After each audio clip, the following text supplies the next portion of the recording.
I pledge of allegiance to the United States of America and to the republic and all that stands, one nation under God, indivisible, and liberty and justice for all. This meeting is called to order. If you would please be seated. Leilani, thank you so much. Now, don't go anywhere, sweetie. We have some questions for you. So you go to Eastside Elementary School. What grade are you in? First grade. First grade. Very good. What's your favorite subject? Reading and math. Reading and math. Wow. Very good. And what do you want to do when you grow up? I want to be a veterinarian. A veterinarian. Very good. Well, thank you for leading us in the invocation. You did a wonderful job, and we hope you have a wonderful school year. Thank you. Oh, I'm sorry. Do you have anyone here with you this evening? My dad. Your dad? And anyone else? No. Just your dad? Okay. Well, thank you so much.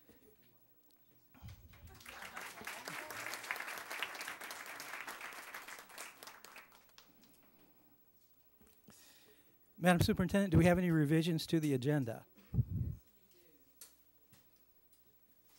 Item C4, play it forward recognition. Item move to the future agenda. Item C7 and C8, approve minutes of the August 21st, 2018 work session of school board meetings. Delete both items. Item C10, new administrators add item. Item C36, recommendation for non-instructional personnel actions, revised item. Item R52, school board policy updates, delete policy 3213, student supervision and welfare, and policy 5121, control open enrollment. Item R54, 2018-19 final budget and millage rates, replace attachment. Item E55, AFSCME salary negotiations, add item. That concludes all the revisions for today. Thank you, Madam Superintendent. So this time I would entertain a motion to accept the September 4th, 2018 school board meeting agenda as revised. So moved. Second. We have a motion and a second. Any discussion? So the motion on the floor is to accept the September 4th, 2018 school board meeting agenda as revised. All in favor, please say aye. Aye. Any opposed? Motion carries. And we have some special recognitions, Madam Superintendent. Yes, we do.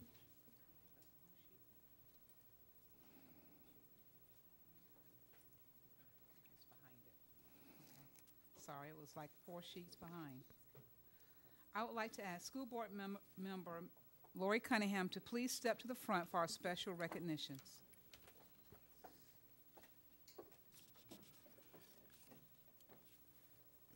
Will Kim Long, Executive Director of Polk Vision, come forward for an update on Strive for Less Than 5?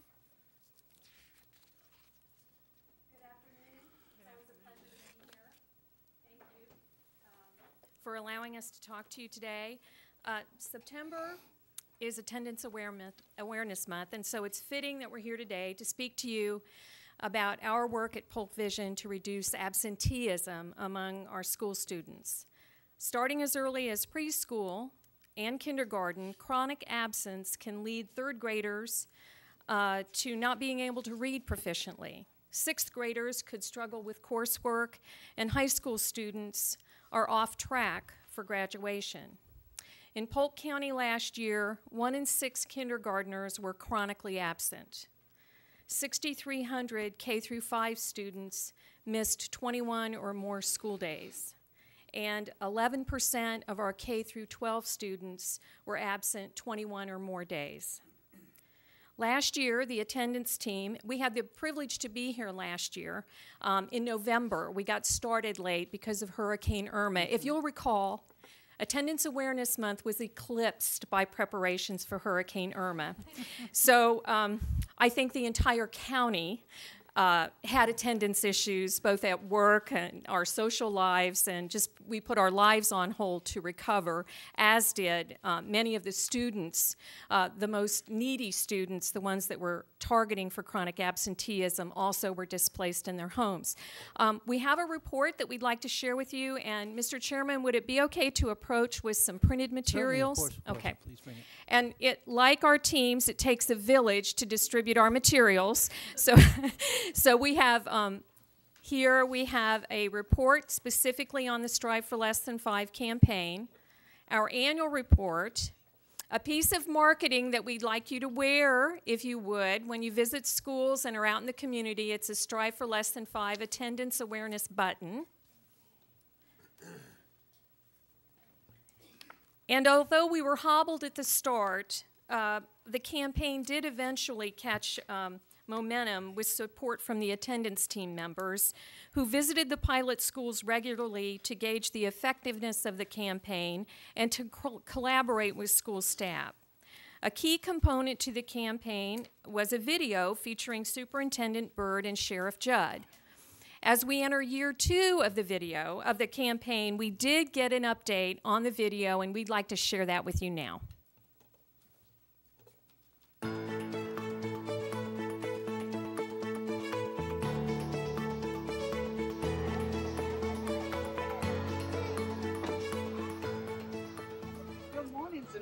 Zanaya, how are you, sweetie? It's good to see you today. Have a great day. Have a great day today. I'm Jackie Byrd, Superintendent. And I'm Grady Judd, Sheriff of Polk County. We believe that students have unlimited potential to learn, succeed, and achieve in school. Did you know that children have a right to 180 school days every year? And just 2 absences a month is 20 a year. That's way too many. We need our children at school. 20 absences in a given school year puts students in danger of falling so far behind they may never catch up. And it doesn't matter if the days are back-to-back, far apart, excused or unexcused. A missed day at school is a lost day at school in a child's life. And a lost day is a lost opportunity. Children who miss 5 or fewer days have a better chance at being successful in school. And parents play such a big part in making that happen. That is why we're launching the Strive for Less Than 5 challenge to all parents, students, and school staff. Step 1, establish a routine by keeping a regular bedtime. Step 2, prep clothes and backpacks the night before. Step 3, only keep children home if they are truly sick. Step 4, have a backup plan for getting to school. And step 5, schedule appointments and trips around the school year. We want every one of our children to achieve success in school. By following 5 steps, they can be successful, and it's important for the child's life. All right, babies. Glad to see you. Have a good day. Awesome day. And remember, strive for less than 5. Good morning, On Hill. I'm glad you're feeling better and back in school. You ready to go back to class? All right, say it with me. Let's strive for less than 5. Hi, strive for less than 5. Hi, strive for less than 5. Hi, strive for less than 5. Good morning, everybody. I'm Corey Skates, President of the Lakeland Chamber of Commerce, and I'm glad to be here with you all doing a book study this morning. But what I really wanted to talk to you about was the importance of being in school each and every day. Because we as a business community think it's important that you all go to school every day so that you can get the best possible education. So we at the Lakeland Chamber want to be sure that you strive for less than 5. Good morning, everyone. My name is Katie Worthington, and I am with the Greater Winter Haven Chamber of Commerce, and I am so excited to be here today to read to you. You know, part of being a successful person in life is showing up. And by showing up, you're able to give back to your family and give back to your community, and that's why it's so important that you made the decision to be here at school today. Because we can all make a difference if we do what? Say it with me. Strive for less than 5. Strive for less than 5.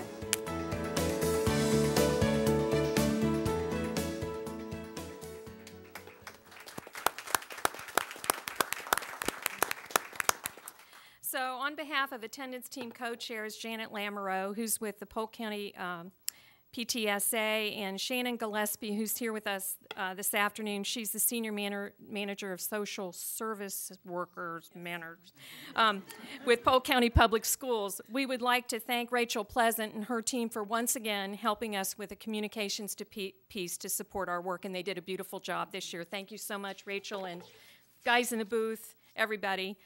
In your packets, you will note a variety of support materials, including a special storefront poster that will be used in downtown Winter Haven stores and local businesses.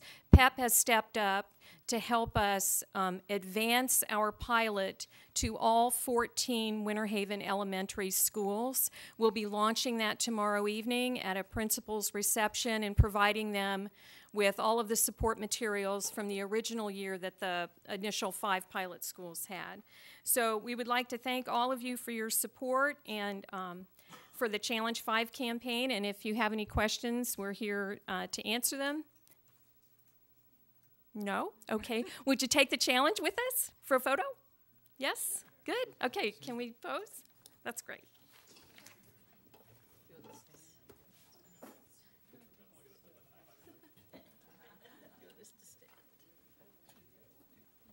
Did you want us to come down?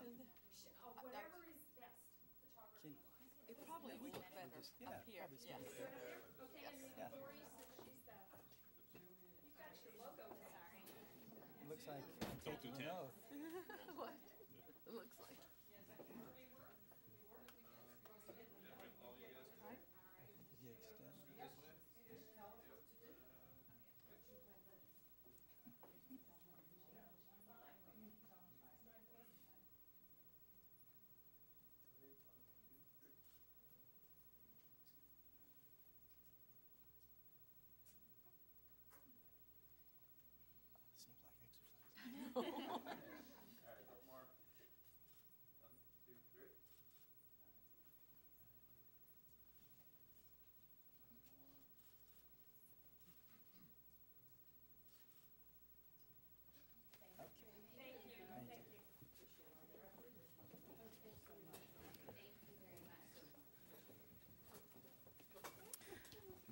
Thank you again for supporting our schools and our children. Next, I'd like to ask Cheryl Joe, Senior Director of Professional Development, will now come forward for a special recognition from the University of Florida's Educational Leadership and Policy Studies Program.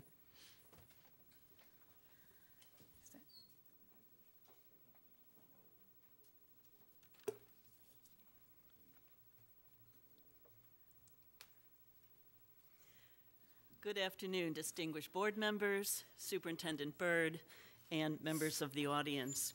It is my pleasure and my honor today to come before you and have the opportunity to recognize someone that I have a great deal of respect for as a professional in the field of educational leadership and administration, Dr. Cheryl Joe. Or Mrs. The University Council on Educational Administration is a consortium of approximately 100 research comprehensive institutions. And every year they have a review of people that are recommended for an award that recognizes the contributions that they make to the sustainability, to the continuation, to the development, to the advancement of educational leadership and administration, not only as a field of study, but also as a field of research and practice. And we were very, very much in total agreement and also very, very pleased to recommend Dr. Joe for this honor this year and are happy to be able to present to her the UCEA Excellence in Educational Leadership Award. Thank you. You're very welcome. You're very welcome. One of the reasons this award is so important to us as the university, but then also as colleagues and friends of Dr. Joe, is the fact that we have the ability to work with her in multiple ways. We work with her with currently Kathleen High School, and the grant there that is enabling a cohort of teachers to be able to get an educational specialist degree with the University of South Florida. We have worked with her in terms of the Gulf Coast Partnership, which was a program that created a job-embedded internship for people who pursued the principalship. We've worked with her in multiple ways, including even off the general work week in our Professional Learning Alliance, which is a group that meets on Saturdays, usually quarterly, Could be district administrators, principals, students, teachers who get together to talk about those things that make a difference in the lives of kids and the lives of teachers on a daily basis. One of the things that I think is very important always in leadership is to understand that there are certain things that are very, very important. And one of my favorite observations is from psychologist Carl Rogers. And Carl Rogers notes that the measure of who I am as an individual is the degree to which I elevate the knowledge, experiences, and capacity of others. Spend time with Cheryl Jo, and you will know all of the people that she has touched in this district, the leaders that she has developed, her unwavering commitment to the district and its work, and also to the success of its students. So we are very, very pleased, my colleagues and I, Dr. Joyce Haynes, Dr. Bill Black, Dr. John Mann, to officially present to Cheryl Jo the UCEA Excellence in Educational Leadership Award.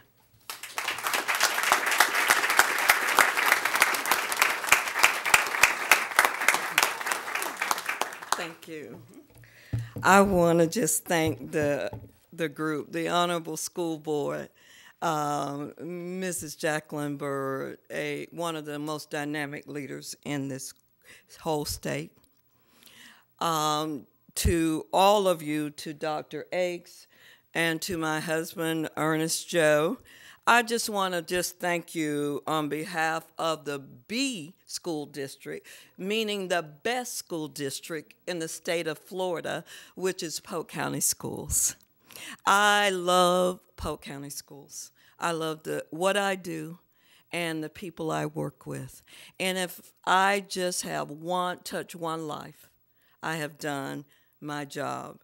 I want to thank my colleagues, my friends, who I've worked with for over almost 10 years with the University of South Florida. And they are speaking something in existence, calling me Dr. Joe, but I'll take it. It's called a nudge. But I'm humbled by this recognition. As you are aware, every student in Polk County Schools comes first. And I tell the administrators and the teachers and the staff, they are first in our lives, and they should be what we are serving no matter what. To Mrs. Cunningham and the whole group, I want to thank you for allowing me to accept this honor. As I told the staff, I said, I don't know if I want to go before the school board. And they said, oh, yes, please do that. But we have been in partnership with Project Pride, which is helping minority teachers and staff become teachers. We've worked with the Job Embedded Grant. We are now working with Kathleen High School with the Hope Grant, which is a wonderful opportunity, and some of these professors are teaching the classes. And to our Gulf Coast partnership with our principal intern. I think Mrs. Odom Jackson was one of those who was part of that. Mrs. Jeffers, who was just here. I want to just thank you. And now with our EDS program, and Dr. Akes mentioned that today, we are looking forward to a long-lasting partnership. And again, I can't say enough about this honor, and thank you all so very much.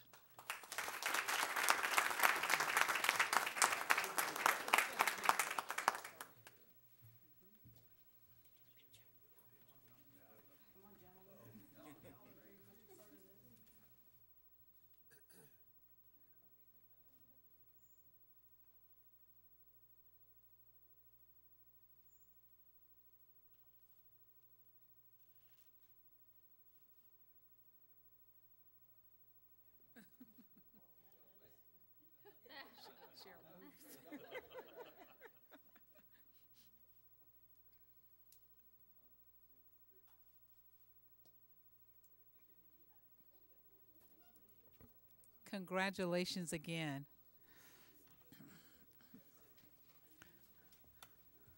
This concludes our recognitions for today. Thank you, Madam Superintendent. So in a moment, we'll invite folks to speak to items on the agenda. So we have a couple of opportunities for speakers. In just a moment, we'll have an opportunity for folks to speak to items on the agenda. So if there's an agenda item that you'd like to speak to, please do so at that time. In addition to that, there will be an opportunity at the conclusion of the meeting to speak to any item relevant to the school district. As I did last time, I would remind speakers that to please address the board chair. Please be aware that board members will not be responding to comments made by speakers. You're most welcome to schedule a meeting with me or any of the board members to address any concerns that you might have after the meeting. So at this time, if there are any speakers who would like to address any item on the agenda, please come forward and do so.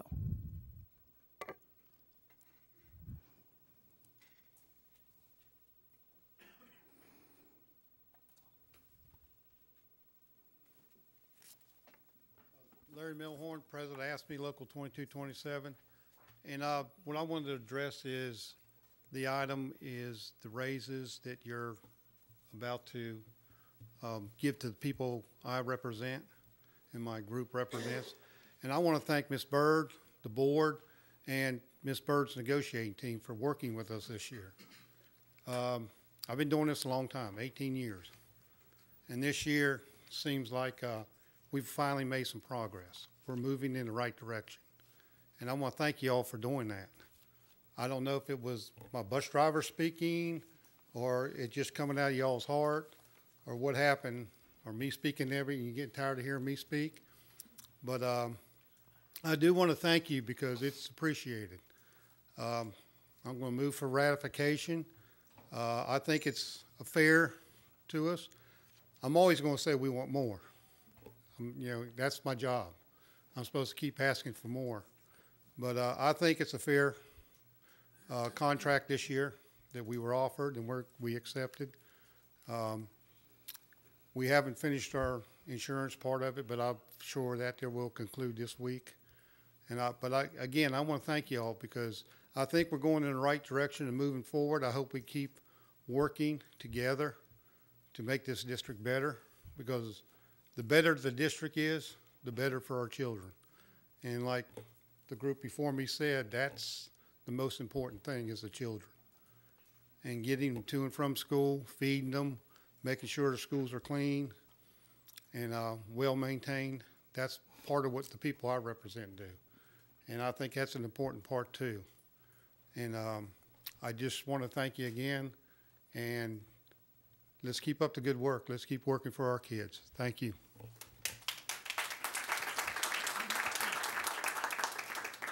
Thank you, Mr. Milhorn.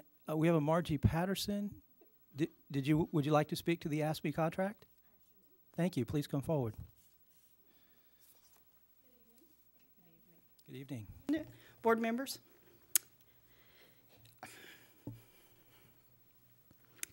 I come in here this evening. My heart is full. That little inner voice in me, God's speaking to me.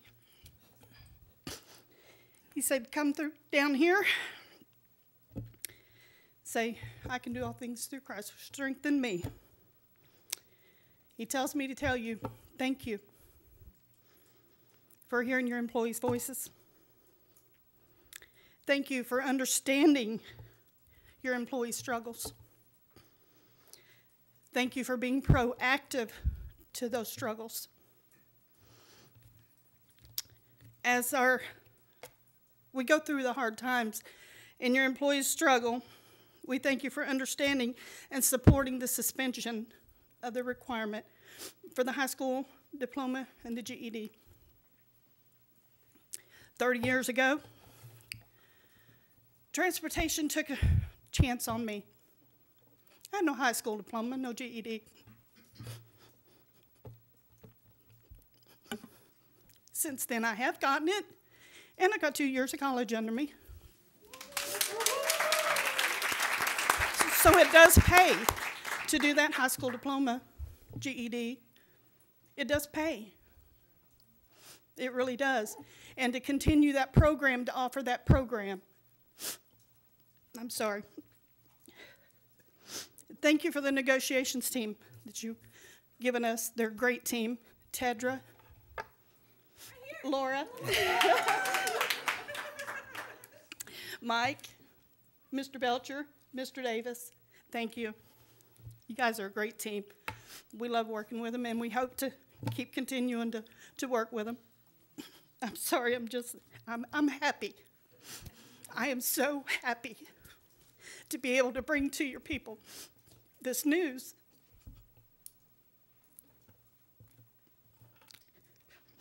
We thank you most of all for hearing our prayers, and that we can continue on this path to help everyone. And that's what I'm here for, to help everyone. You have good people out there that are quitting every day to go for more money. And this is a huge step, and we thank you for that step. Thank you.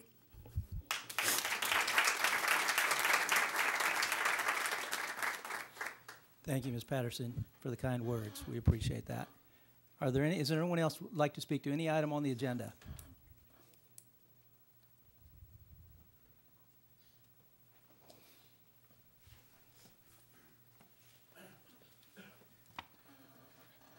Mary Ann Capizzello, president of the Polk Education Association. So I talked to Mrs. Bird before the meeting to ask for a moment to just say that I just wanted to update the community on where we are with the teachers, paras, and secretary clerical folks who have not yet settled, but we look to be settled this coming Thursday. It's our hope that we'll be able to get all last pieces of language, our health insurance, and our raises done as well. I've asked the superintendent and Mr. Wilson to put on your work session a brief board meeting at that time so that when we settle, we will be able to move our language and our raises forward in the same manner so that we can begin ratification, and hopefully with your approval in advance, and then should it ratify, that we can get it on the raises at as early as, I don't know if it's overly hopeful, but as early as October. But we also want to say thank you for the fact that this has been a night and day difference from last year. We've been able to communicate. We've had no lawyers at the table. It has been positive, and I believe we are starting to communicate back and forth about problems and solutions. And when we do that, that's only better for the system. And so we appreciate that very much. And working with Ms. Tedra Porteous and her team has been a good. It's just gone well. Let me just say, it's gone well. And the biggest thing that we're excited about is the fact that we will be done at the beginning of the first semester instead of the end of the second semester.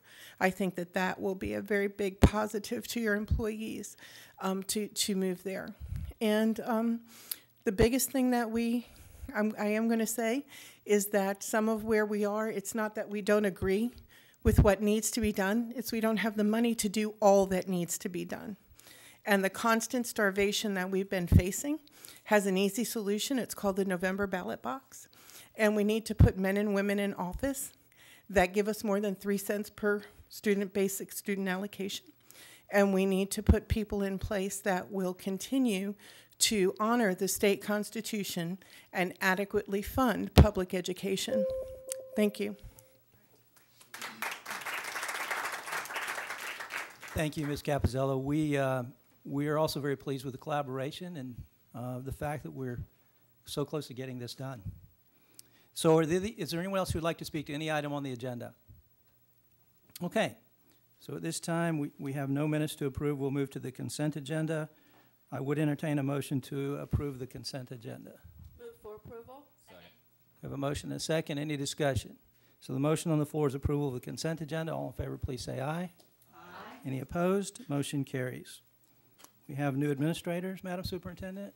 We do have one before us today. I'm pleased to recommend the appointment of Johnny Jackson as principal of Kathleen Senior. Mr. Jackson previously served as the acting principal of Kathleen Senior. He attended the University of South Florida, earning a bachelor's degree in sociology. He went on to earn his master's degree in educational leadership from Nova Southeastern University. Welcome and congratulations, Mr. Jackson.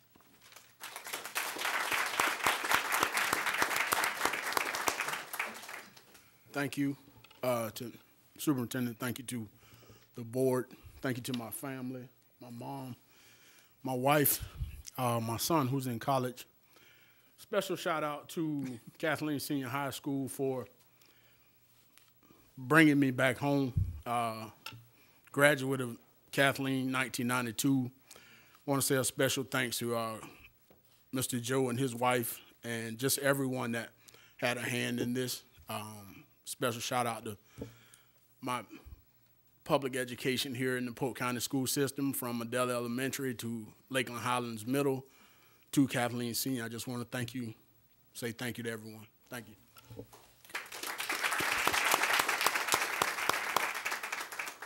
Congratulations. That concludes our new administrators for today. Thank you, Madam Superintendent. I think Mr. Townsend had some comments about agenda items.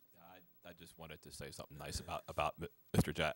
Jackson. He was my my son's AP in his eighth grade year at Crystal Lake Middle. My son went there without knowing anybody really, and Mr. Jackson kind of took him under his wing long before I was elected to anything, and looked after him, pushed him around a little when he needed to be pushed around, and he's just a really good person, and I'm excited to see what he does with Kathleen High. Thanks.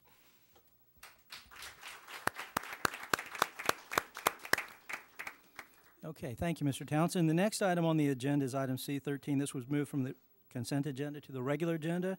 It's approval replacement of the light poles and lights of the Lake Wales Senior Girls Softball Field in the amount of $164,000. What's the pleasure of the board?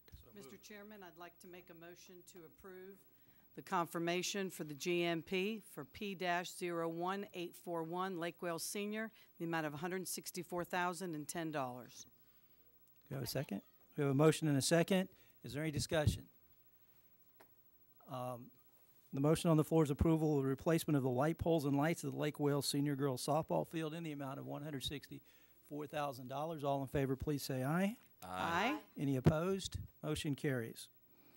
The next item is R44. This is approval of an amendment to the Focus Student Information System contract in the amount of $39,000 to provide additional training and project management. What's the pleasure of the board? Move approval. Second. We have a motion and a second. Any discussion? Mr. Townsend. Just very briefly, we covered this at the work session this morning. The Focus Student Information System implementation has been a very, very big project, very, very far-reaching, really important that we get it right. We seem to be very much on the cusp of getting that right. This is a small change order to the end of it for some additional training, but I think all in all, from what I can tell, it's gone pretty well, and I just want to commend staff. It's had to put a lot of late nights into that and deal with me asking about it all the time, so appreciate it. Thanks. Thank you, Mr. Townsend. Any additional comments?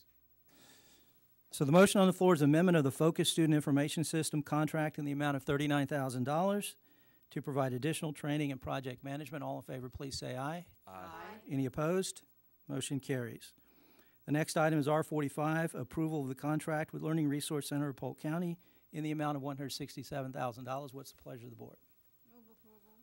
Second. We have a motion and a second. Any discussion? So the motion on the floor is approval of the contract with Learning Resource Center of Polk County in the amount of $167,000. All in favor, please say aye. Aye. Any opposed?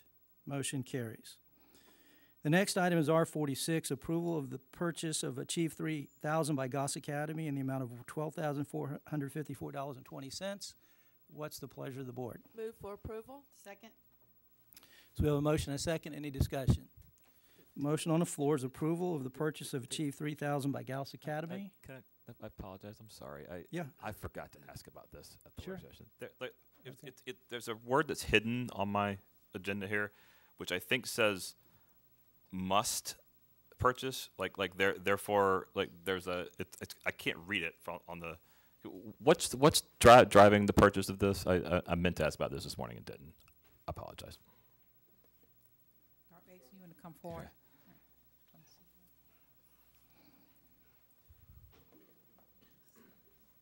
Sorry. Mr. Townsend, I asked about this also. Our current contract covers most of our traditional schools. It does not cover some of our alternative programs. Gulf Academy actually requested to use this program, and because it would continue to exceed our purchase amount without going back to the board every time we do that, we would have to go back to it. So they've requested, we've worked out the funding piece for them. They will be purchasing it through their instructional funds, but it's something that they requested to use. Okay. So. Okay. Thank you, Mr. Townsend. Any additional discussion? Any further discussion? All right. So the motion on the floor is approval of the purchase of a Achieve 3000 by Goss Academy in the amount of $12,454.20. All in favor, please say aye. Aye. Any opposed? Motion carries. The next item is R47, adoption of the capital plan and budget for fiscal year 2019 through 2023. What's the pleasure of the board? Mr. Chairman, I make a motion to adopt the 2019 through 2023 capital plan and budget as noted in our agenda. Second. So we have a motion and a second. Any discussion? Mrs. Fields? I just wanted to thank Ms. Usher and her team for doing an amazing job on this plan. We've had plans before, and they've always been good, but this one is very much in-depth, and it's very educational. So if you have an opportunity, the public as well as I'm sure that the board members have already read thoroughly this document. It is a very useful document, and I think this is going to be very valuable as we move ahead and making sure that we have the ability to meet the needs of our capital needs. So I would just say, awesome job, great job on getting this done. Thank you, Mrs. Fields. Mrs. Cunningham? Thank you, Mr. Chairman. I, too, want to commend Ms. Usher and her department in putting together an awesome facilities 5-year capital plan and budget, in reviewing the summary of the capital improvement program in the document, as well as the summary of estimated revenue. One can see how important our upcoming sales tax referendum is going to be in November. So I thank you, Ms. Usher, for understanding the needs all across our district and the fact that you utilized numbers for areas because there's, a plethora of them, 50, 60 different sections you divided the county into to show the needs for each individual area. So I thought it was done very well, very succinctly, and with wonderful detail. So thank you for taking the time, because as folks read just the first 4 or 5 pages, one can see clearly where our financial situation is and how important this upcoming referendum is going to be on the half-cent sales tax. Thank you, Mr. Chairman. Thank you, Mrs. Cunningham. Any further comments? So the motion on the floor is adoption of the capital plan and budget for fiscal year 2019 through fiscal year 2023. All in favor, please say aye. Aye. Any opposed? Motion carries. The next item is R48, approval of the temporary construction easement agreement between Lakeland Electric and Polk County School Board at the Mount Tabor Road property. What's the pleasure of the board? Move approval. Second. So we have a motion and a second. Any discussion? So the motion on the floor is approval of the temporary construction easement agreement between Lakeland Electric and Polk County School Board at the Mount Tabor Road property. All in favor, please say aye. Aye. Any opposed? Motion carries. The next item is E55. This is approval of the AFSCME contract negotiations. So moved. Second. We have a motion and a second. Any discussion? Mrs. Cunningham. Yes, and I did want to address my comments to the young lady who spoke earlier, and she said, thank you, thank you. Well, actually, it's us thanking you. Everybody works so hard, and you are so dedicated. And when you think about it, our bus drivers are the first people that greet our students in the morning and the last ones they see in the afternoon. And for me, it did make a difference when the bus drivers came and spoke. I must be honest. I thought that was really wonderful that they took the time to come and educate us and how it was directly impacting them. So I want to thank her for not only coming when she did before, but also for coming today to say thank you. It means a lot. Thank you, Mr. Chairman. Thank you, Mrs. Cunningham. Mrs. Fields?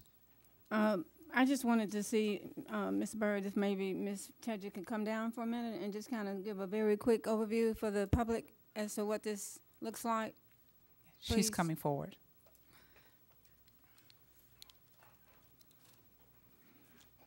Good afternoon. Good afternoon. Essentially, we are doing with the bus drivers specifically, or did you want to talk about the whole AFSCME contract? The bus drivers specifically, and anything else that you feel like we might need to make the public aware of? Okay, so we're doing two things. The first is with bus drivers specifically, we're collapsing salary steps or salary levels 1, 2, and 3. It's really hard for me to do that. 1, 2, and 3, and now our starting bus driver salary will actually be $13.40. I said in work session it's $13.20, but that's without the 1.5% COLA increase. So with that 1.5% COLA, the cost of living increase, it will be $13.40. So that's the starting salary for our bus drivers now. In addition, any other bus drivers and or AFSCME personnel that are not at the highest level, they will receive an additional level increase plus a 1.5% COLA across the board. And then in addition to that, the ones that are at the highest level will receive a 0.5% increase plus the 1.5% COLA increase. Okay. And as a part of that, I just wanted to commend Ms. Tedger and your team and AFSCME and everyone that was involved in the negotiating. And as Ms. Cunningham said earlier, I think at the end of the day, we all want to do what's right for our employees. And hearing from them and hearing their heart, and we know that they're committed to the school district, and we thank them from the bottom of our heart. We do. And thank you guys as well. Thank you. Thank you, Mrs. Fields. Mrs. Cunningham? Yeah, I have a quick question. How does that compare, our new starting salary for bus drivers? How does that look as far as other districts around us?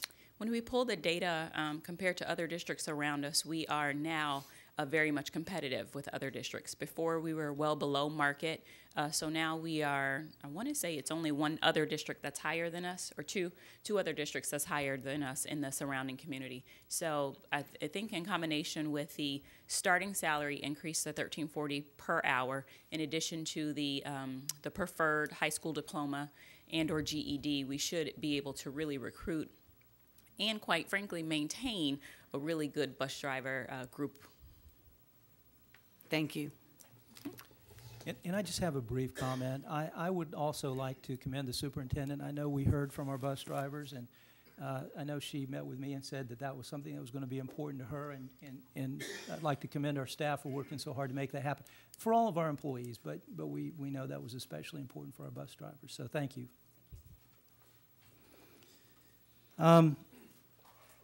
So the motion on the floor is approval of the AFSCME contract negotiations. All in favor, please say aye. Aye. Any opposed? Motion carries. So I misspoke earlier when I said there will be 2 opportunities to speak. We actually have a couple of special items this evening. So at this time, ladies and gentlemen, I will open, this will be a public hearing regarding policy updates. So there are several policy updates. I'll read those. If anyone would like to come and speak to the policy updates, this would be the time to do so. We have a number of these, so I'll read them off so everyone is aware of them. Number 5112, entrance requirements. 5500, student conduct. 5610.01, emergency removal of students. 6685, funding for promotion, public relations, and hospitality. 7440, plant security. 8405, school safety and security. 8407, and this is a new policy related to safe school officers. Number 8410, crisis event intervention and response. And number 8420, emergency management, emergency preparedness, and emergency response agency. So if there's anyone who would like to come and speak to any of the policy updates, please do so at this time. Mr. Chair, if I might interrupt. Yes, sir. Mrs. Dodge asked me to speak up. She tracks these things. Line number 5121, controlled open enrollment, was inadvertently stricken through, but it is in fact here for the public hearing this evening. 5121? Yes, sir. The staff recommended policy number 5121. There's a strike through here. Okay. It was added inadvertently. The policy should be on there. And because it was a strike through, I don't have it on mine. Could you read it to me again? It is controlled open enrollment. Controlled open enrollment. Yes, sir. Okay. Did I get that right? Okay. Thank you, Mr. Bridges. Yes, sir. So, is there anyone like to speak to these items? Okay. So at this time, I would entertain a motion to approve the 2018-2019 school board policy updates. So moved. Mr. Bridges, I have a question. In the revisions, it was removed. It was read into the minutes as being removed. And then it's attached. I don't know why that would be. Yeah, it was removed. I mean, if there's a reason to remove it, it certainly can be, but I'm not aware of a reason it would be removed. You want to come forward and let us know, give us clarification on that one? Yes, ma'am. There was a policy removed from the Neola list of policies that had been publicly noticed, but the staff policies have been publicly noticed and were scheduled to move forward as put on the agenda originally. So it's a clerical? Yes, ma'am. It was noticed for hearing tonight. Yes, it was publicly noticed for hearing this evening. Well, I just need to know from Mr. Bridges if we can move Yes, forward with this particular It was one. publicly noticed. Okay. It is proper to consider it this evening. Okay, so at this I don't time, know why there was confusion. okay, so this time I would entertain a motion to approve the 2018-2019 school board policy updates, including number 5421, 5451? 5121. 5121. 5121. Did I get that right? Controlled open enrollment. So moved. Second. We have a motion and a second. Any discussion? So the motion on the floor is to approve the 2018-2019 school board policy updates, including 5121, controlled open enrollment. Did you have some comments, Mrs.? Yes, I think the confusion, for whatever it's worth, was in reviewing the agenda last evening, the open enrollment document was not attached to the work session agenda. And then I think today it became attached. And so I think that might be where the confusion is. Okay. I just wanted to make sure that it was clarified. Okay. Thank you, ma'am. Thank you, Mrs. Fields. Any other comments? All right. So the motion on the floor is approval of the 2018-2019 school board policy updates. All in favor, please say aye. Aye. Aye. Any opposed? Motion carries.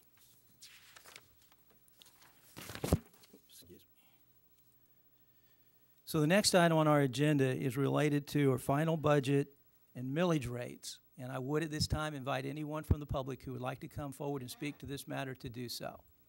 This will be a vote on our final budget and millage rates. Okay, so we have 7 of these. So we're going to vote on each one of these individually. Is that correct, Mr. Bridges? Yes, sir. All right. So the first one is adoption of the required local effort, RLE, including prior period funding adjustment of .005 mils for a total of 4.003 mils. What's the pleasure of the board?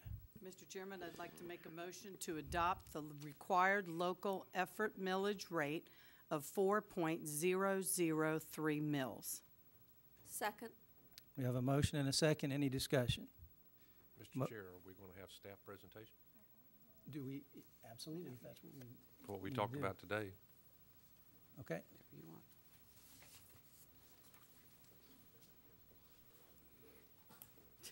I think I was out of the room. This is kind of Good evening. I was going to read in the millage rates after, but I didn't know if we wanted to have Mr. Pitts do the summary that he did this afternoon, which was a great summary of a large document that he handed out. So Certainly. He'll go first.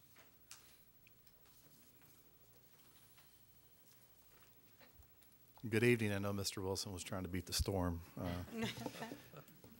I'm just trying to coordinate the thunder with. That's right. So tonight we're here to adopt the final millage rates and adopted budget for the fiscal year 19 school year. And I just wanted to give a brief overview of the budget that will be voted on tonight.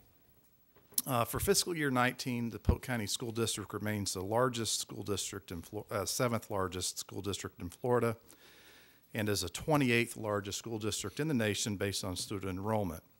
However, on a per student funding basis, Polk County ranks 64th of the 67th district.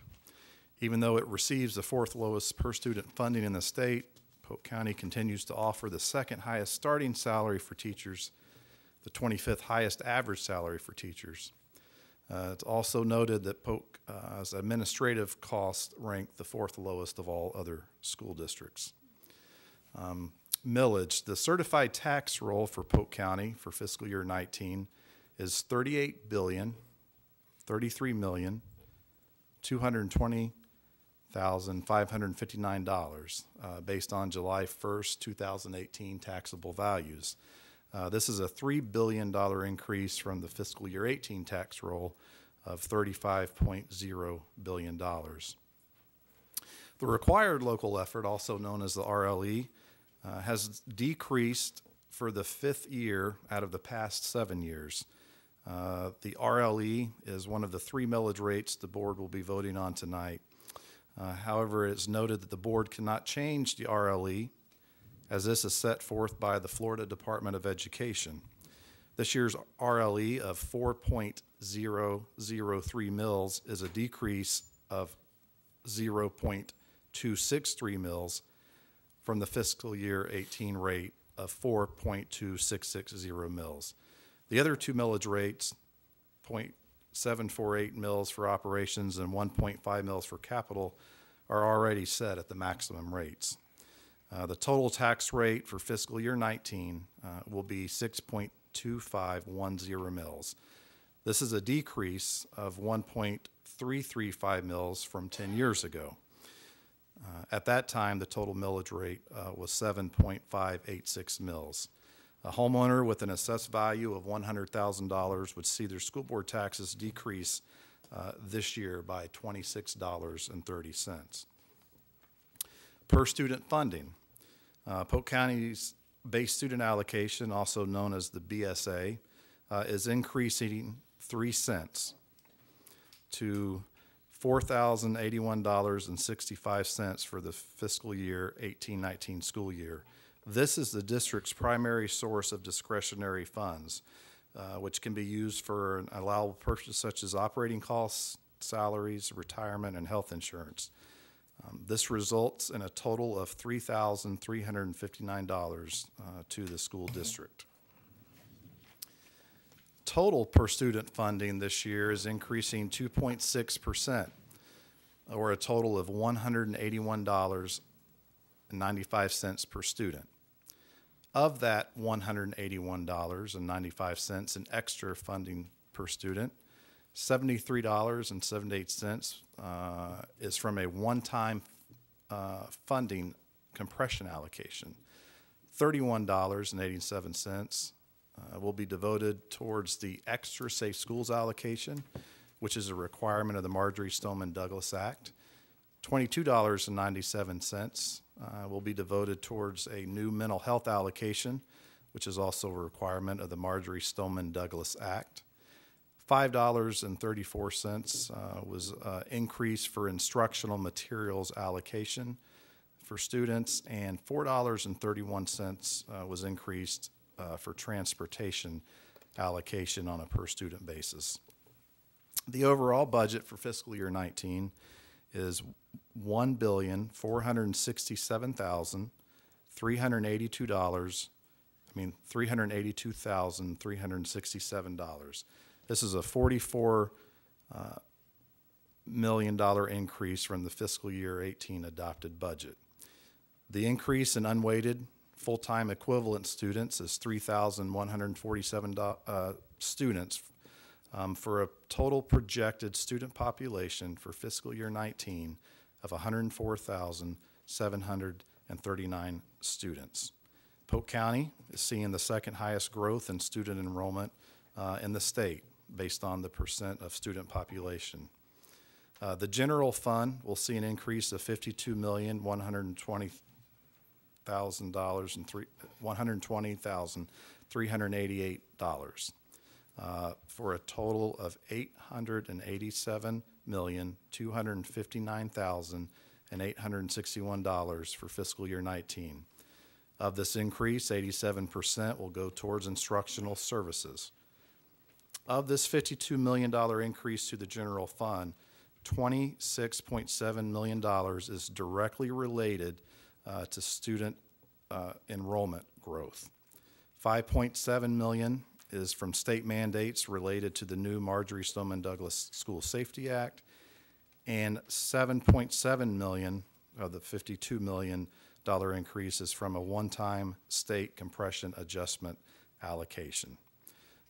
Also wanted to note that payments to charter schools is increasing by $10.7 million to a projected $107.6 million for fiscal year 19.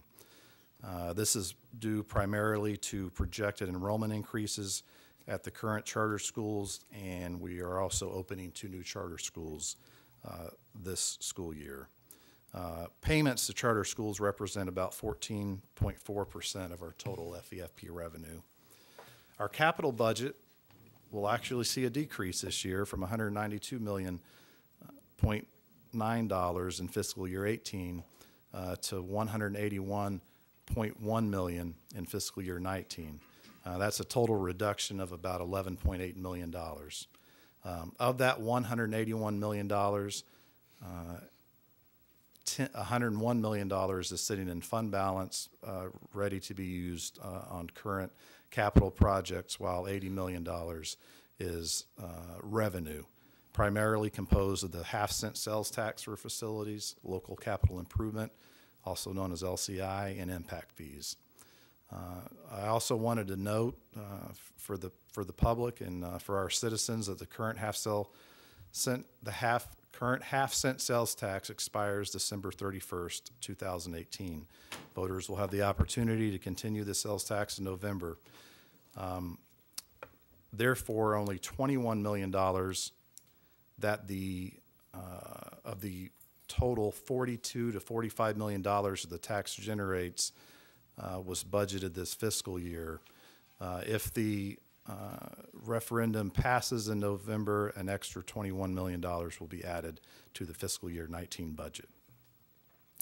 Fund balance. The Polk County School Board has a policy of 5% for actual, unrestricted ending fund balance, while the state requires a 3% minimum unrestricted ending fund balance. For fiscal year 19, the budgeted unrestricted fund balance is $24,369,430, or 3.1%. In any given year, the school board experiences an average of $15 million in lapse. Lapse is the difference between budgeted expenditures and actual expenditures. Most of this lapse comes from salaries, primarily due to the number of unfilled positions at any given time throughout the fiscal year.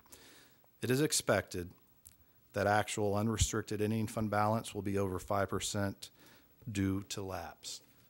And because the board approved the AFSCME salary increase, that ending fund balance will drop a little bit, and it's expected to drop a little bit more in the coming weeks. I also wanted to just take this time to say that we continue to face poor funding from the state, and we continue to see increased mandates. This current year, we had the new Marjorie Stoneman Douglas Act take effect in response to the Parkland shooting. The state gave us an extra $3.3 million for safe schools, and we will be spending an additional probably $5 million for safe schools, just for the new guardians and school resource officers that we are now required to put in every school. And until that funding changes, it's going to be a challenge every year to meet the priorities. But even with these challenges, we did become a B school district this year. And the finance department will continue to make every effort to squeak every dollar we can out of the budget and put that into the classroom. So, thank you, Mr. Pitts. I have a question, Mr. Pitts. Yes, sir. You said that at its highest point, our millage rate was 7.586. Is that correct? The highest millage rate, and that was the total. That was the total millage rate was 7.586. It's currently 6.251. Yes, sir. So I think you said that was a difference of $44 million. I think that's what you said. 48. 48 million. It's somewhere in the mid 40s. Mid 40s, and based on my calculations, 75% of that could be used for operation salaries. Correct. Some of it is capital outlay. Yes, sir. So that's $45 million a year that could theoretically be used for teacher salaries, bus driver salaries. That's a rollback that was mandated by the state of Florida. Correct. Thank you. You are correct. So you could think of it as each mill is about 40 million. Mr. Pitts, I think Mrs. Fields had a question also. I'm sorry. Excuse me. I don't know if you or Mr. Perone can answer this. I think I read it somewhere or saw it on an app that the governor might have some excess monies coming from safe schools and that we might be getting some additional monies. Is that true? Or did I dream that? That is correct. That's a good dream. That is correct. Part of that Marjorie Stoneman Douglas Act, there was, I think it's approximately $90 million was set aside to primarily fund resource officers and for training and for that, and not, I believe only $9 million of the $90+ million was used by school districts, and so the governor will be redistributing those funds back. So we might get some extra money. That's what it appears. Yes, Okay, great. Thank you. So the last piece, and Mr. Pitts read the millages, and you're going to do them again, so I don't need to say them again. I just want to make sure we get into the minutes. The rollback rate, so the 6.251 mills reflect an increase in the rollback rate of 1.94%. And you just need to read that as part of the trim notice. And so we are now complete after this vote because we've done the ad in July. We had the tentative budget on July 25th. And now we have the final public hearing that you're going to do, and then we will be all set for 1819. Thank you, Mr. Perone. I think we had the public hearing. Did you have it? I did invite anyone from the public to come forward and speak to the vote. Okay. Yeah. So we do have a motion on the floor to adopt the required local effort of 4.0003 mils. Is there any further discussion? Okay. So we have a motion, but I don't think I heard a second. Yes. Second. Yes. You have a second? Okay, we have a motion and a second. All in favor, please say aye. Aye. Any opposed? Motion carries. The next item is adoption of the discretionary operating millage of .748. What's the pleasure of the board? Move approval. Second. So we have a motion and a second. Any discussion? The motion on the floor is approval of the discretionary operating millage of .748. All in favor, please say aye. Aye. Any opposed? Motion carries. The next item is adoption of the local capital improvement millage of 1.5. What's the pleasure of the board? Move approval of the capital outlay millage of 1.500 mils. Second? We have a motion and a second. Any discussion? So the motion on the floor is adoption of the local capital improvement millage of 1.500. All in favor, please say aye. Aye. Any opposed? Motion carries. The next item is approval of resolution 2018-2019-03, determining revenues and millages levied for 2018-2019. What's the pleasure of the board? Move approval. Second. We have a motion and a second. Any discussion? So motion on the floor is approval of resolution 2018-2019-03, determining revenues and millages levied for 2018-2019. All in favor, please say aye. Aye. Any opposed? Motion carries. Next item is adoption of resolution 2018-2019-04, adopting the final millage rates and final budget for fiscal year 2018-2019. What's the pleasure of the board? So moved. Second. So we have a motion and a second. Any discussion? So the motion on the floor is approval of Resolution 2018-2019-4, adopting the final millage rates and final budget for fiscal year 2018-2019. All in favor, please say aye. Aye. Any opposed? Motion carries. And the last item is approval of Resolution 2018-2019-05, adopting categorical allocation flexibility for fiscal year 2018-2019. I know this is something we do every year. Any discussion? Move for approval. Oh, excuse me. Second. I'm sorry. What's the pleasure of the board? Move for approval. Second. We have a motion and a second. Any discussion? Got a little ahead of myself.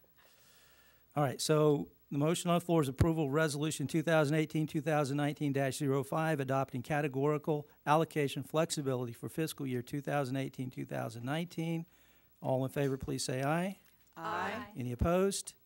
Motion carries. And so now it's time for our superintendent's report. Thank you.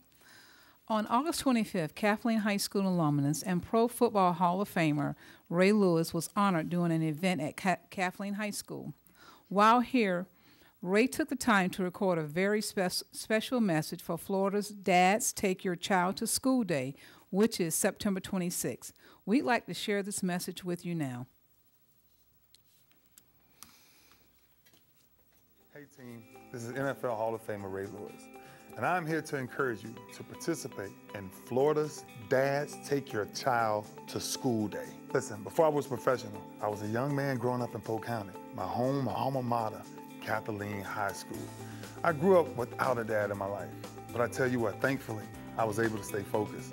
And with the help of my mother, teachers, and coaches, it was incredible the things I was able to achieve. I was especially thankful for the men who stepped up to serve as possible role models in my life. I know the importance of parental involvement, and I know the power of positive male influences. I live it, but when a man leads, a child will follow. Research shows that students perform better in school, have fewer discipline problems, and become more responsible adults when their fathers are involved in their education. On September 26th, I'm asking dads, father figures, big brothers, mentors, and other male role models to take a first step towards really getting involved by taking a child to school. Moms, you can participate too. Follow my lead and take action by taking your child to school. And while you're taking your child to school, take the time to ask about the day and offer words of encouragement. And be sure to share photos of you and your children on this special day. Thank you for getting involved. Listen, from a father, thank you for getting involved. As from a leader, thank you for getting involved. And as they say in Polk County, thank you for putting the students first. We provided this video to the Florida Department of Education, which will use it to promote Dads Take Your Child to School Day all month. We're very proud of Ray and very proud to be able to share such an important message on a statewide level. And dads, male role models, and moms too, please take your child to school on September 26th. It will make a big difference for your little one. The next work session will be held at 9 a.m. Tuesday, September the 18th, 2018 in the Superintendent's Conference Room. The school board retreat will be held at 9 a.m. on Tuesday, September 25th at the school district's Lakeland Clinic to discuss the goals and strategic plan of the superintendent's evaluation. On October the 9th, the school board will hold a 9 a.m. regular work session to be held in the superintendent's conference room. And on October 23rd, the school board will hold a regular work session and 12:30 p.m. meeting in the superintendent's conference room, followed by a 5 p.m. school board meeting held in Auditorium 1915 South Flora Avenue. That concludes my report for this evening. Thank you, Madam Superintendent. Mr. Bridges? Thank you, Mr. Chair. One item. As you know, Florida law allows the board to meet with your counsel to discuss matters in pending litigation, and I require the board's advice at the next work session. I'll provide the appropriate notices. I'm required to announce that in the public meeting, which I'm doing now.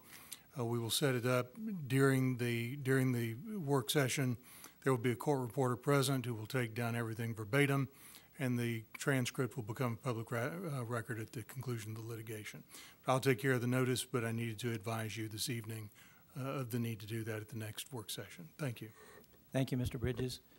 Mrs. Matthews, did you have a report? No report. Thank you, Mrs. Matthews. So we'll go to our board reports. Mr. Townsend? I have a movie to show. So it's about 4.5 minutes long. It's pretty cool. Actually, it's pretty awful. But I do want you to see it.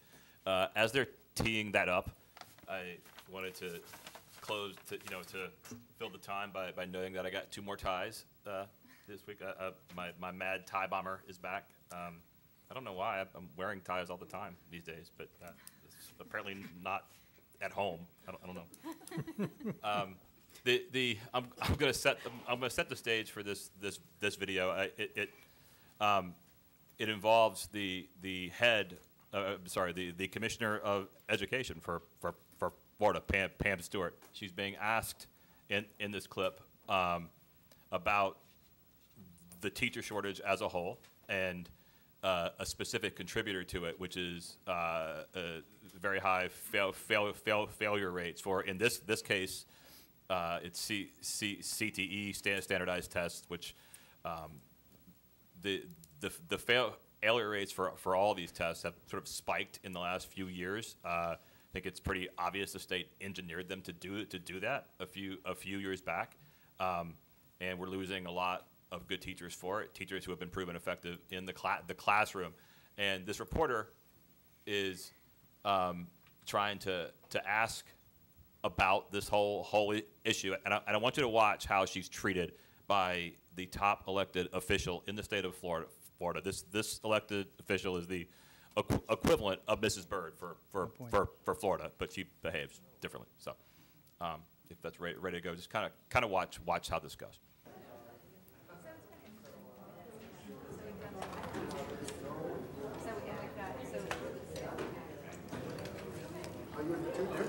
Cheryl, what can we do here?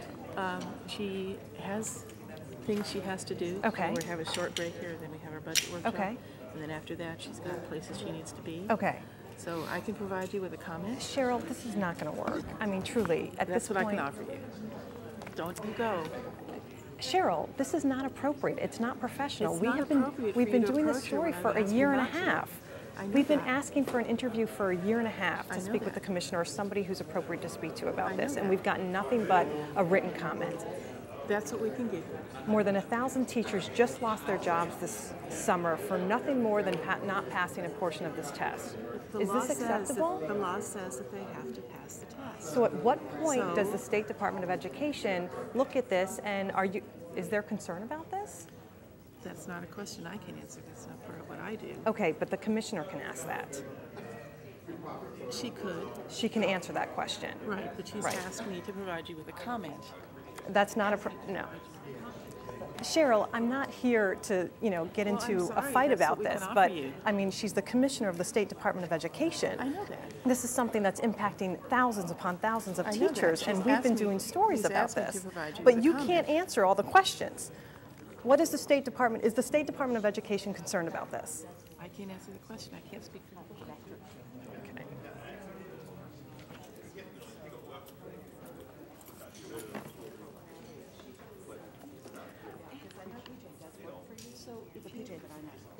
This is totally inappropriate, and I've asked you not to do this. I just asked you a question that you specifically said that you can't answer. I've asked you so not let's to talk do to this. a board member. Let's talk to a board member. They're not going to have the knowledge that you're looking for. So who has the knowledge? I'm asking you questions and you can't answer responsive them. to you as much as we can by email.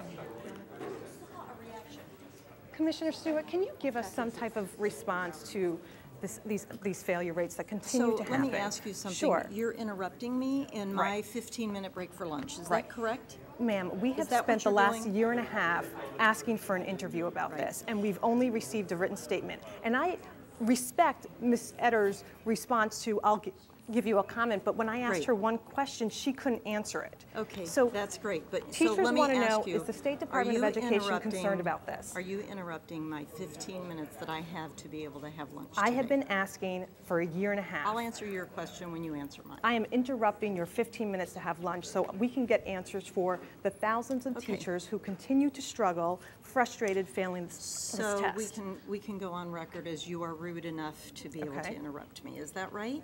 If that's what you want to say, absolutely. Okay. So my question to you, Ms. Stewart, is the State Department of Education concerned about these high failure rates that continue? We are so concerned about the quality of our teachers in the classroom every single day, and we want to ensure, if you were here, you could have heard about the turnaround schools and how important it is that we have the highest quality teachers in front of our students, because our students really need our best quality. So we're doing what we can to ensure that we follow state law and that these teachers are passing the assessments that are required in order for them to be certified to be in the classroom. We just found this summer that more than 1,000 Florida teachers with proven records in the classroom who were deemed effective teachers lost their jobs just because they couldn't pass a portion of this test. Is that acceptable to you?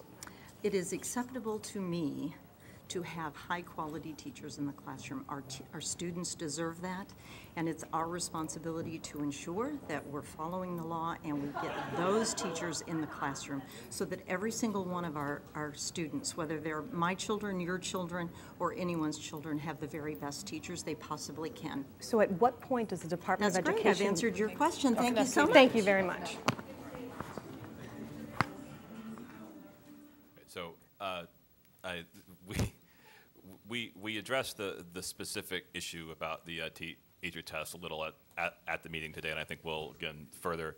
But I wanted to sort of take a philosophical moment for a second. I talk a lot about common purpose. I talk a lot about culture. I talk a lot about transparency in how we operate here, and I'm kind of a pain in the butt about it. I'm sorry.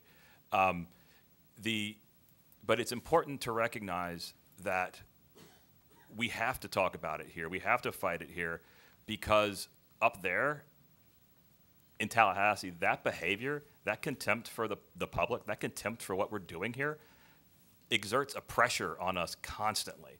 It exerts a pressure on funding. It turns us against each other. And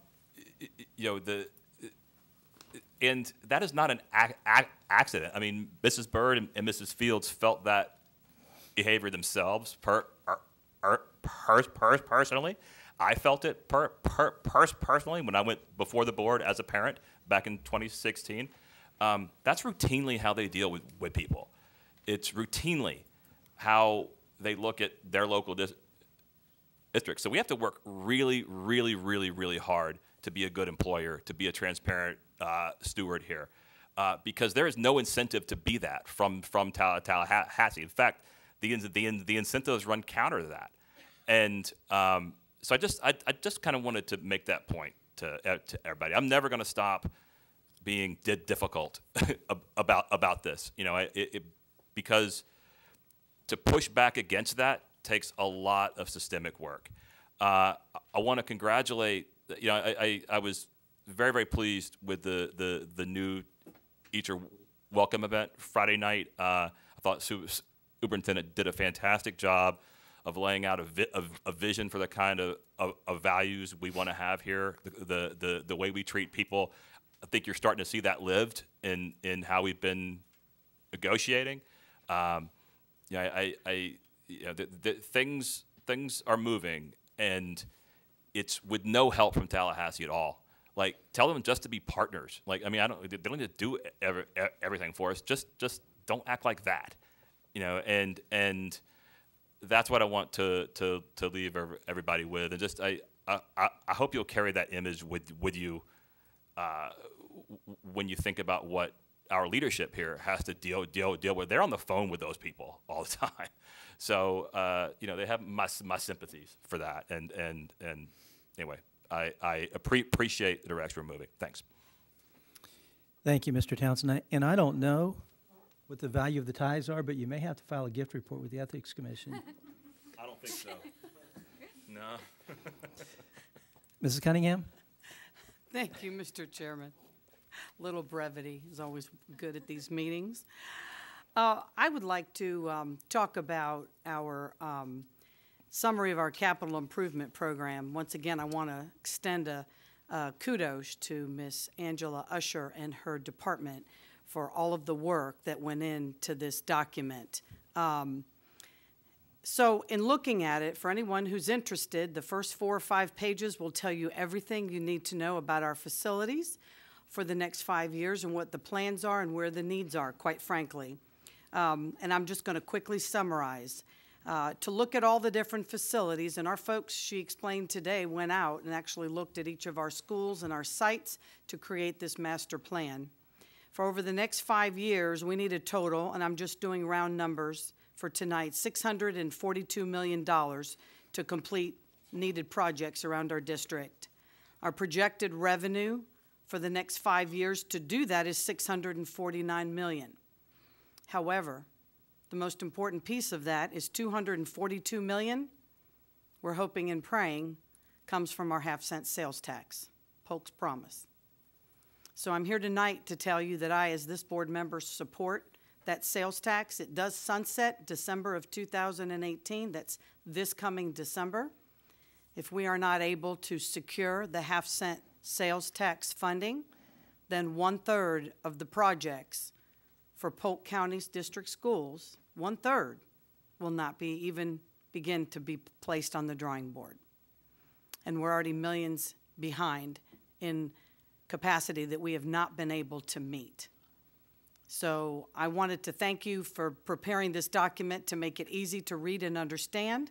I will share it with anyone who requests it of us. It's a public document, and I just think it's very important for this school district to move forward in all the wonderful ways that we're doing to consider the half-cent sales tax coming up in November. In addition to that report, I was quite pleased today. Dr. Michael Akes did a phenomenal job of presenting our instructional areas of focus for 2018-2019. I was quite amazed at a lot of his comments. We've been focusing a lot of our time and effort on bringing up our struggling schools. And now that we're a B district, B for best, I heard best today. I called it bold and brave last time. Pick your B word, but it's wonderful that we're a B. But now we're looking at moving on. And I thought it was neat how he said it's a roadmap to an A school district and beyond. We're no longer looking to just bring up our struggling schools because we've done that. We're going to continue to move all of our schools forward so that we can achieve that A district, and I know that we can do it. So I just want to compliment Dr. Akes and his staff for a fabulous presentation today. We could be here all night. I would love for him to come up and outline some of the things, but maybe as we move forward, pieces could be brought forward at board meetings so that the public realizes a lot of the really great things that we're doing here. So, and I agree with Mr. Townsend, keep your eyes on Tallahassee, because a lot of what we get in the unfunded mandates come directly from there. So that concludes my report this evening, Mr. Chairman. Thank you, Mrs. Cunningham. Mrs. Sellers? Thank you, Mr. Chair. I just have a report. Last week, I attended a meeting for our community partnership school, which of course is Crystal Lake Elementary, and I'm really excited about the progress that they have made. We have our core community partners, which are Central Florida Healthcare, Heartland for Children, United Way, and Southeastern University. And Polk Vision has been coordinating the meetings and bringing these people together. And while it seems like it's taking a long time to us because we want it immediately, I have been assured that we are really progressing very quickly, especially with getting the partnerships. Already, we have the director, which I believe all the funding for these positions that the partnership school takes, I believe, has been found by United Way, which they have through the George Jenkins Foundation and the Clark Family Foundation have funding for not only the director of the partnership schools, but for the health coordinator and for the after-school coordinator. So it's going to be implemented in parts, but I know that they're already providing some health care. They are bringing in, they have one portable and they're bringing another portable in. They're going to connect them so that that will be the community health center on site. One portable will be for students and one portable will be for the community to use. And Kim Long has done a fabulous job in coordinating it. She talked about stepping back, not totally disappearing, but stepping back as the directors and coordinators come on board, and really we are going to see what great things can be done when your community partners with our school system. So it was a very, very positive meeting, and I can't wait to see this in action. I may not be in this position, but I can certainly, as a volunteer, go and visit. So I'm looking forward to seeing great things happen with this, and hopefully when we get this one fully implemented and up and running, we can start looking as a community and school system to provide a second and third community partnership school here in Polk County. And that concludes my report. Thank you, Mr. Chair. Thank you, Mrs. Sellers. Ms. Reynolds? Thank you, Mr. Chair. Ms. Sellers and I had the opportunity on Thursday to see our new bus that we have with Citrus Connection. It is beautiful and turquoise and has that we are a B district driving down the roads of Polk County, which is exactly the message we want to get out. Ms. Jackie even drove the bus for a little while. No one died, so we're still doing good. But it was a really cool ceremony at Mulberry High School and got a lot of our students involved as well. So we definitely appreciated that. And we got to learn a little bit more about the Colts program too. So for anyone who doesn't know, our students can ride public transportation buses with Citrus Connection for free, which is a really cool program that we have in Polk County. So that's all for me. Thank you, Mr. Chair. Thanks. Thank you, Ms. Reynolds. Mrs. Fields? That was worth a chuckle. Miss Jackie, I believe Mulberry is in the sheriff jurisdiction, should we call him? That's too cute. Just had a couple of things. I wanted to congratulate Johnny Jackson for his appointment as principal of Kathleen High School. I think all of us know that he was in an acting position this last year with Mr. Joe, and Mr. Joe did an amazing job leading him and supporting him along with the Kathleen High School family. And I know that he's going to do a good job there. I also wanted to commend everybody that was involved with the Ray Lewis event day that was held a couple of Saturdays ago. It seems like it was just yesterday, but it was an amazing day. The Polk Hall of Fame sporting marketing folks did an amazing job starting the morning off and then going to the city of Lakeland to their park where some Ray was honored there, and then the highlight was Kathleen High School and the respect and how humble Ray Lewis was throughout the day and how he honored his mom. And I wanted to especially thank Mr. Clinton Glover. He was here at our last meeting where he did a lot of the heavy lifting along with some of the other folks that was on that committee. And I believe that Ms. Marissa Green was one of the people that helped behind the scene on that as well. So we want to thank all of them for an amazing, amazing day. And I wanted to congratulate Ms. Cheryl Joe for receiving her Excellence in Educational Leadership Award. Ms. Joe has been an amazing leader here within our school district, and just can't thank her enough for her work. And then lastly, some of us attended the Polk Vision annual meeting, and the buzz right now is, as Ms. Sellers and Ms. Reynolds mentioned, that we are a B school district, and Kim Long was really commending Ms. Jackie and the school district for doing an amazing job. And so we are very blessed and very fortunate to have Ms. Jackie leading us and having her team helping to assist in doing the heavy lifting. And so we just can't thank you all enough, Ms. Jackie, for what you do each and every day for our students. And that ends my report. Thank you, Mrs. Fields. Mr. Harris? I'd like to continue my series of policy highlights for the school board. And if you would like to look up the school board's policies, you can go to our website, polk-fl.net, go to the district info drop down and go down to board policy, and you can read them all at your heart's content. But I'd like to point out tonight policy 0124, a portion of that. There's a lot more to the policies than I'm highlighting, but I just wanted to bring your attention to some of them. This one is standards of ethical conduct. The school board hereby establishes the following as the standards of ethical conduct for all members of the board. A, and there are numbers of them under A, but I will just read to you two of those. A board member shall, number 19, not engage in harassment, discriminatory conduct which unreasonably interferes with an individual's performance of professional or work responsibilities, or with the orderly processes of education, or which creates a hostile, intimidating, abusive, offensive, or oppressive environment. And further, shall make reasonable efforts to assure that each individual is protected from such harassment or discrimination.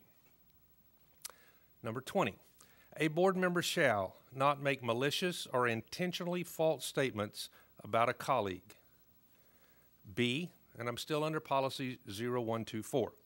B, furthermore, pursuant to Florida Statute 1001.427, a board member may not knowingly sign and transmit to any state official a report of alleged misconduct by instructional personnel or school administrators, which the board member knows to be false or incorrect.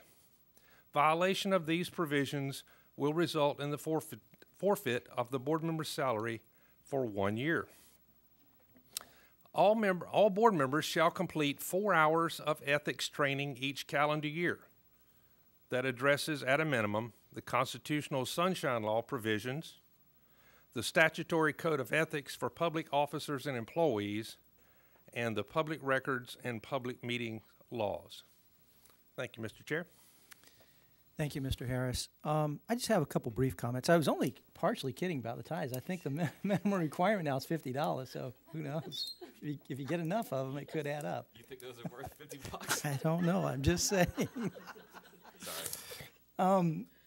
You know, I would like to just briefly talk about something that Mr. Pitts brought up related to the mandates that the state really, kind of forces on us, and it's frustrating for me, and I know the board members and our financial team, because Ball State University conducted a survey, and they determined that 15 to 20% of their overhead costs were forced mandates from the state, in that case, the state of Indiana, and I think we probably have a lot more forced mandates than the state of Indiana does.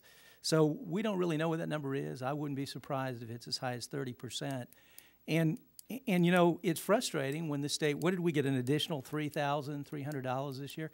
When the state doesn't provide appropriate increases, when they roll back the millage rates, and that simultaneously force additional services. And these really aren't additional services. In many cases, it's just a reporting requirement, right? So that's a frustration, and I hope our folks know that, and how hard our financial team works to make sure that we're doing everything we can to meet the needs of our district. So thank you for all you do.